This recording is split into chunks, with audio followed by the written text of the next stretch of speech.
श्री गोविंद दास जी पद गाते थे, गुसाई जी श्रृंगार करते थे ठाकुर जी का, गोविंद दास जी पीछे खड़े खड़े पद गाते थे।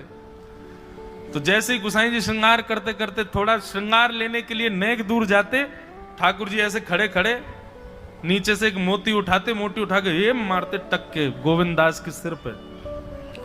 और जैसे ही गोविंद दास के सिर पे लगती, गोविंद दास कहते माने ना दारी की तो बताऊं, रुक जा। जैसे ही वो मोती लेकर के वापस गोविंद दास मारते, तब तक गुसाई जी वापस आ जाते। और गुसाई जी के आते ही वो मोती ठाकुर जी की जगह गुसाई जी में जाके लग जाता। गुसाई जी कहते हे गोविंदा, तू ठाकुर जी को मोती मार रहा है। गोविंद दास बोले मेरो माथो देखियो, ये गुम्माटो फूल को ये आपके लाला ने मारो मोए। आपको लाला ऊधम मचावे वो ना दिखाई दे आपको, और मैं नेक कछु कह दूं सो मुंह पे चिल्ला रहे हो, मुंह पे बरस रहे हो, या समझा लो बहुत ऊधम मचावे ये। ऐसी लीला करते। गुसाई जी के नेत्रों में आंसू आ जाते, बोले गोविंदा तू कितनो भाग्यशाली, तेरे संग ठाकुर जी लीला करें।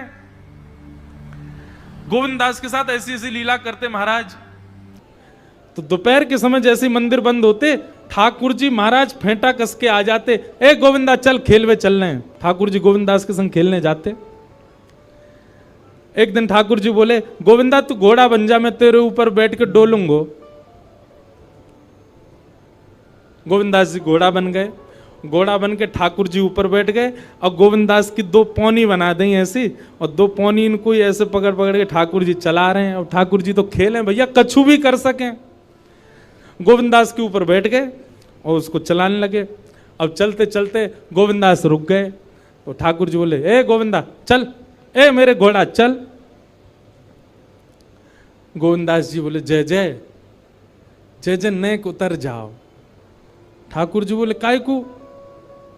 गोविंद दास जी बोले लघु शंका लगी है, नेक मुझे जानो है, नेक उतर जाओ। ठाकुर जी बोले ऐसी बात कर रहे हो गोविंदा हैं?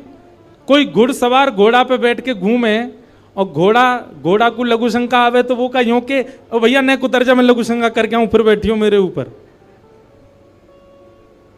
गोविंदास जी बोले तो कहा आज्ञा? बोले आज्ञा वो ये जो कह रहा हूं, जैसे घोड़ा बिना आज्ञा लिए अपने व्यक्ति को ऊपर बैठा के सब काम कर ले, वैसे तू कर ले।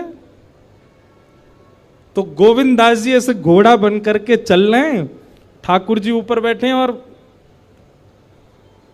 सब कर आए काम। अब इतने में ही कोई व्यक्ति वहां से जा रहा था। अब उस व्यक्ति को ठाकुर जी नहीं दिख रहे हैं, उसको गोविंद दास चलते चलते दिख रहे हैं। उसने जब देखा अरे राम राम राम राम जी, गोविंद दास जी क्या? महाराज किसी व्यक्ति ने गोविंद दास जी को ऐसे देख लिया, ओहो जी तो ऐसे ही डोल रहा है और चलते फिरते ही कर रहा है। गुसाई जी से जाकर के शिकायत कर दी, और गुसाई जी से कही, बोले गुसाई जी आपने गोविंद दास को बहुत सिर पर चढ़ा लिया आज। अरे भाई खड़े होके लघु शंका करना भी मना है शास्त्रों में, वो तो ऐसे बैठ करके चलते चलते कर रहा था, वस्त्रों में ही कर रहा था, इतना अपवित्र, और आप उसको मंदिर की सेवा देते हो। गोसाई जी को सुन करके अच्छा नहीं लगा। शाम को स्नान आदि करके दूसरे वस्त्र पहन करके गोविंदास आए। आकर के आपने गोसाई जी को प्रणाम किया तो गोसाई जी ने मुंह फेर लिया। गोविंदास बोले जय जय, आप नाराज हो हमसे? गोसाई जी बोले आप आचार विचार सब भूल चुके हैं अपना। आप इस प्रकार से आज कुछ कर रहे थे, मुझे लोगों ने बताया आकर के। गोविंदास जी बोले आपकी बात है जाए तो मैं बोलूं? बोला हाँ बोलो। बोले मोते मत कहो, अपने लाला को समझाओ। जय हट करके बैठे, जय जिद करे, कहा करूं कहां तक समझाऊं जाकू मैं? आज मुंह को घोड़ा बना लियो, और घोड़ा बना के मेरे दो पौनी बना के ऐसे ऐसे चला रहे मुंह। तब मैंने इनसे कहीं जय जय नेक उतर जाओ, मैंने एक लघु शंका कर आऊं, स्नान कर आऊं, फिर बैठ जाइयो। तो मुझे बोले घोड़ा कभी आज्ञा ले, तू तो मेरा घोड़ा है, ऐसी कर ले। इनकी आज्ञा सो मैंने कियो, मैंने अपनी इच्छा सो नहीं कियो। नहीं मैं क्यों करूंगा ऐसा?